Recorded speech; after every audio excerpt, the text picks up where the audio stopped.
miners. I mean, at that particular time, Mike, there were 600 to 700 miners on the Slocan slope and another probably 200 prospectors. So there was a shifting population of pretty close to 1,000 miners and prospectors coming in, and a lot of them in and out of Slocan City to kind of add to the population. Great, vigorous place. Oh, yeah. This is one of your favorite hotels, I understand. Oh, yeah. This is the old Arlington, named after the Arlington mine.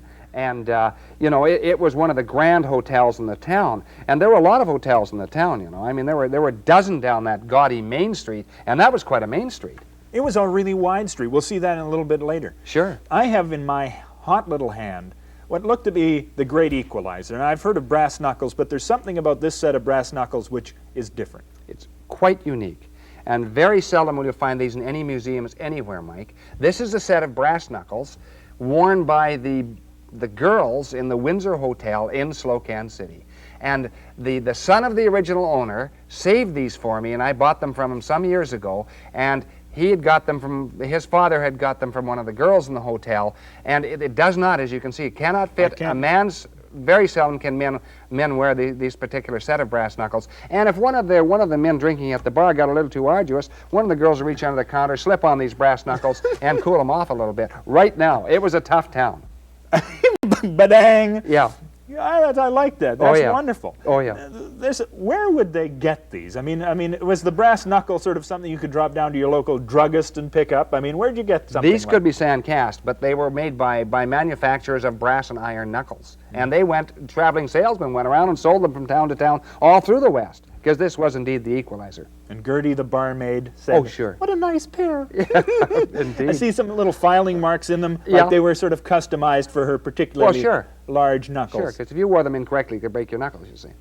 What a great... When did you pick those up? I mean, I picked those up about 5 years ago or 6 years ago, and this old subscriber of mine had held them for me and put them away, and eventually thought they should go in the Canada West collection. Do your eyes kind of light up when you see those? I mean, that's as much a treasure as anything we've talked about, isn't it? Very important, because I have iron knuckles in my collection, but I didn't have a set of brass knuckles that were made specifically for women, and the story behind it. So that's really quite intriguing. And you know, this whole town, Mike, had a lot of characters. I mean, not just the bar girls, not just the miners, but there were all sorts of guys. There was one guy in town, he was called the Yellow Kid. His name was George Stoll, actually.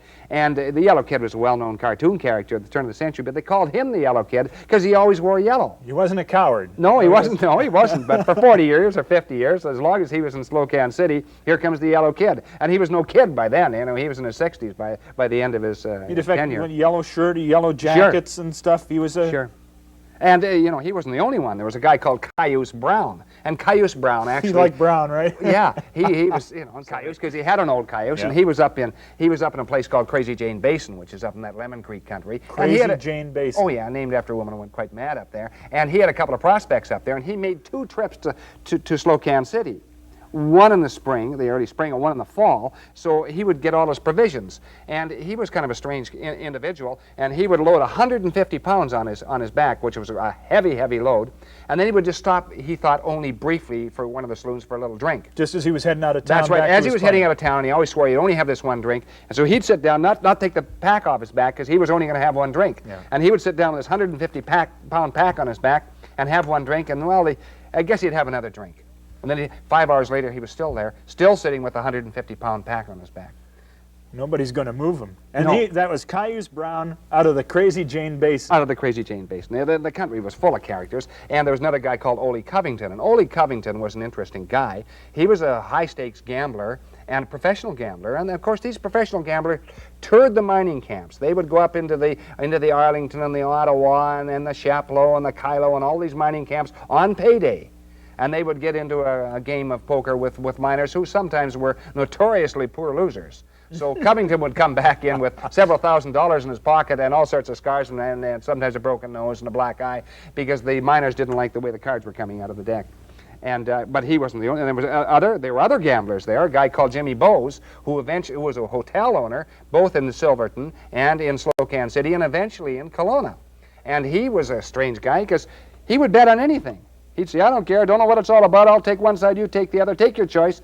And surprisingly, although it wasn't scientific, he won most of his bets. And you give the other guy the option first choice? Oh, sure, give him the option every time.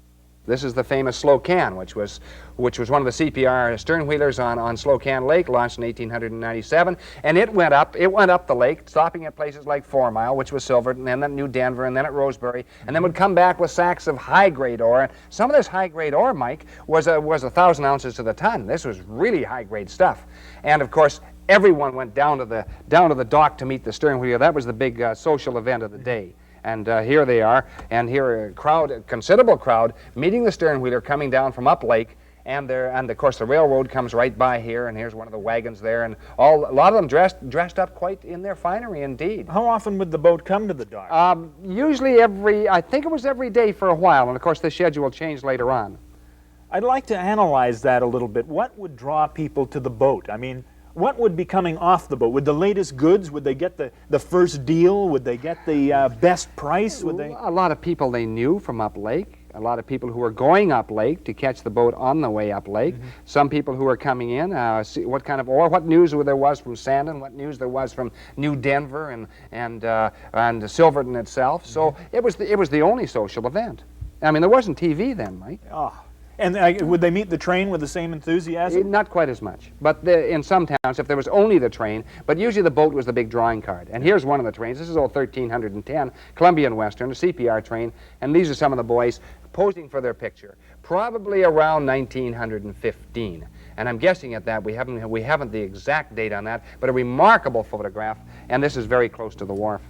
How long did the old Slocan run when it was on the lake? 1897. Well, 1897, right to the 1940s. So, and you know what it carried, of course, was bullion like this. This is silver bullion, and you know, and the bullion came down in sacks, and then the bullion the ore would be refined at trail, and it would come out in bricks or ingots like this.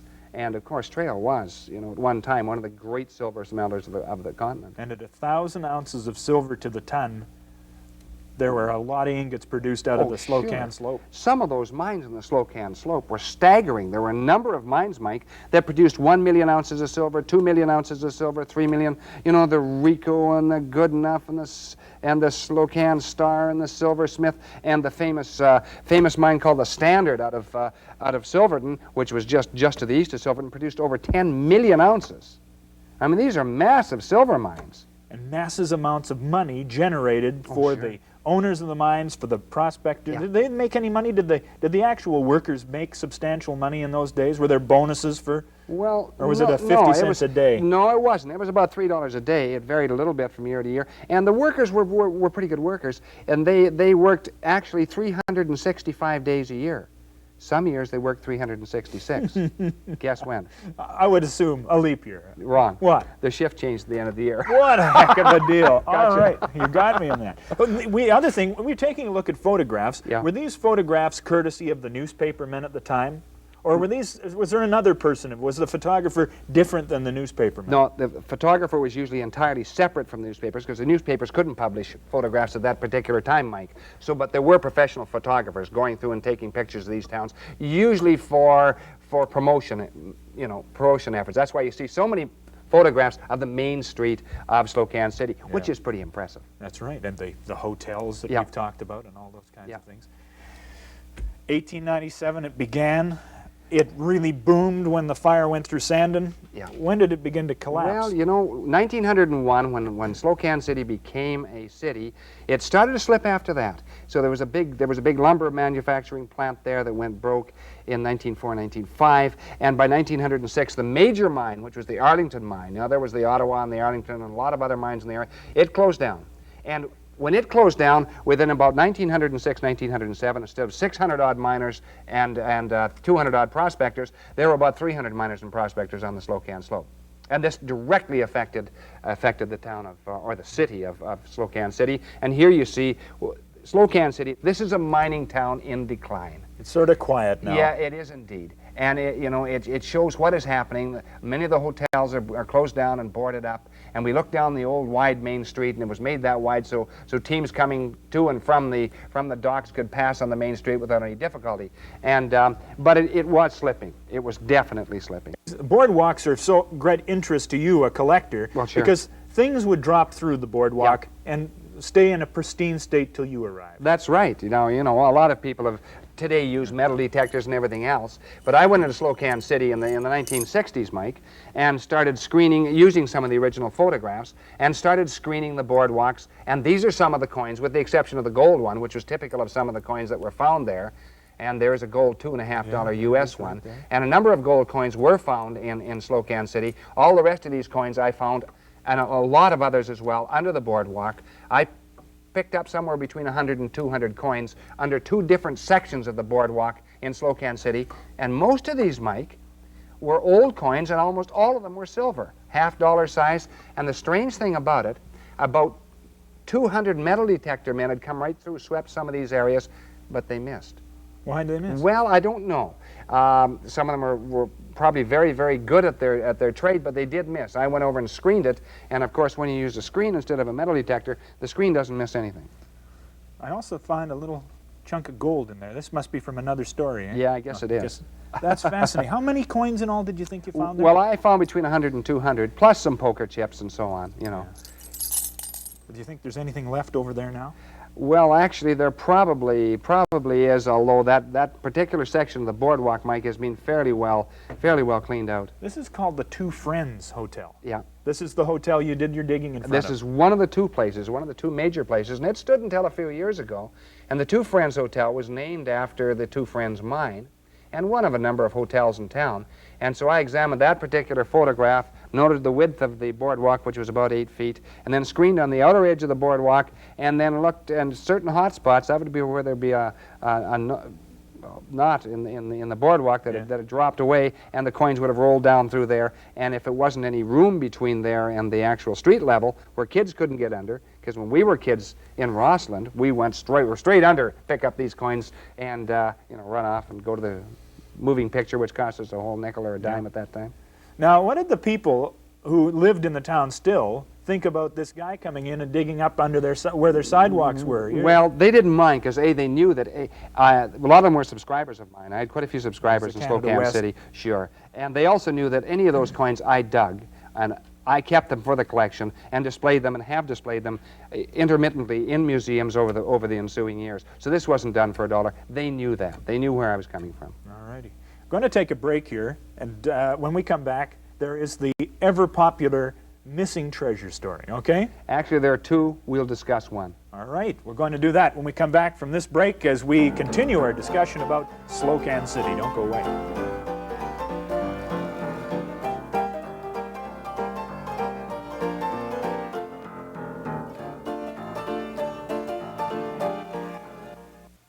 Welcome back to Gold Trails and Ghost Towns. Mike Roberts with Bill Barley, and a treasure story. A treasure about silver? No, this is about gold, Mike, which is strange for the Slocan. But there was a section of the Slocan up Lemon Creek that really was a gold mining area, and it had the Chapleau and the Kylo and the Golden Wedge and a bunch of very high-grade gold mines. And here we look up this Lemon Creek draw and the precipitous mountains beyond. Very tough mining country, and this is how the story centers around this particular area. Now, who's there? What's this deal all about? Who are the names? The names, in 1897, a Canadian company went in there, and they decided that they would mine around a little town called Oro, and they were going to set up a mill in Oro. And Oro was away up Lemon Creek, very little left there, just the site. And they began, and they had a very rich, high-grade vein of gold ore in kind of a smoky blue quartz. And they thought this was going to last forever. So they mined 60 sacks of the highest grade material you could mine in that country, really. It was a spectacular, 4 or 5 ounces of gold per sack, evidently. And they were going to ship this ore out, not via Slocan City, but through the Kootenai Pass, to Hamel Creek area, into Nelson, and have it smelted there. But before they could do this, it began snowing and winter closed in, so the crew moved out, and they had a crew of about 40 or 50 in there. The crew moved out, and they went back to Nelson, but they left behind one trusted watchman, and they were supposed to bring back supplies. Well, the snow was so deep in that particular winter, 1898, that nobody brought back supplies. So this guy stayed there for about 2 months until his supplies ran out. And then he thought, well, here I've got 60 sacks of high-grade ore. I really don't have to worry about it, but I think I'll put it in and he found an abandoned tunnel, which had been which had been worked on years before. Safekeeping. That's right. It was actually just like a bank vault, Mike, because to take those 60 sacks of ore out, you would have needed pack trains. You would have had to take them out either through the Lemon Creek area, probably Lemon Creek area. It was the dead of winter, so he thought it was perfectly safe. And he eventually made his way out to Nelson, went on a drinking spree in Nelson, and stayed on the drinking spree, and at the end of it, nobody could find him. We don't know what happened to him. Well, the company went back in there in the spring of 1898, and they were expecting the watchman to return. He never returned. 60 sacks. That's right. Where are they? And at that time, it was only worth about $5,000. But of course, it became increasingly more valuable as time went on. So they sent a crew to look for it, and the crew couldn't find it anywhere. They didn't know where these 60 sacks had gone. And they checked around locally. No one had come out with any ore, so the 60 sacks were in the area. And this story circulated over the years. And a few people knew about it, and a few people knew the details of this particular ore. And one of the guys was a guy called Ernest Van Dulliken, who was an old subscriber of my original Canada West magazine. And Ernest Van Dulliken was kind of an interesting guy, kind of a taciturn man in many respects, quite a studious individual. And he lived in Slocan City on the other side of Slocan River. I used to visit the old boy, and he never dropped a clue, but I found out later on, in 1952, he was up there actually looking for this so-called long-lost treasure, and he came across a cave tunnel, partially caved at the front. And curious, he crawled in, just enough room to crawl in. And when he crawled in, near the front of the tunnel, he saw some sacks of ore neatly stacked. Well, immediately he assumed this was the ore, took one of the sacks outside, cut it open, and pulled out some extremely high-grade gold ore. Run through, just laced through with gold in this kind of a bluish, smoky blue quartz. Well, this was a marvelous surprise for Van Dulliken, but this was 1952. The price of gold then was only $35 an ounce. So Van Dulliken, being quite a clever guy, said, well, if I haul it out, it's going to cost me quite a bit to haul it out. We'll have to have it custom shipped and custom smelted in trail, so that, this probably won't work. So he put the sack back in there, covered up, disguised the front of it, and was going to wait until the price of gold actually came up. But before it came up, before it skyrocketed, Van Dulliken passed away. And no one knows to this day where the 60 sacks of ore is exactly where Van Dulliken had disguised it. And it may have recaved again, because it was partially caved when he went in there in the first place. He told you he found it? No, he told a local guy he found it. And I found this out later on. He didn't divulge that to me at the time, because he was still planning on going back to get it, of course. And that ore now, Mike, is worth about $125,000 or $140,000. And that's not including the specimen value. Very valuable ore, somewhere up in the slopes near the old Golden Wedge mine. And this is called the Lost Golden Wedge. So somewhere within probably a quarter of a mile either side of that old claim, in that high-grade gold zone, is $120,000 to $140,000 worth of gold ore, still in the original sacks. Well, I would think, how many people are aware of this story? Well, I printed it in a book called West Kootenai, so probably a fair number of people are aware of it now, and a few people have actually looked for it in the last year. I certainly won't tell the soul as a result of you telling me, but will the hills be crawling? That's a find. It's a finder's find, right? Yeah, it is, but this is very tough country to prospect. It's tough. Precipitous all the way, Mike. Fascinating story. And Slocan City is right there to this day. You can go back to that location. Yes, you can, but not many of the original buildings are left. Still a beautiful setting, though. Thank you very much. You're welcome, Mike. Slocan City, a city that had its start in 1897, a little late, benefited from a fire at Sandon, grew like mad, 1,500 people, became very rich, but then, like all the towns, as the ore played out, the town disappeared. Fascinating story. Yeah. Join us next week for Gold Trails and Ghost Towns. We'll talk about another wonderful story from British Columbia's history. See you then.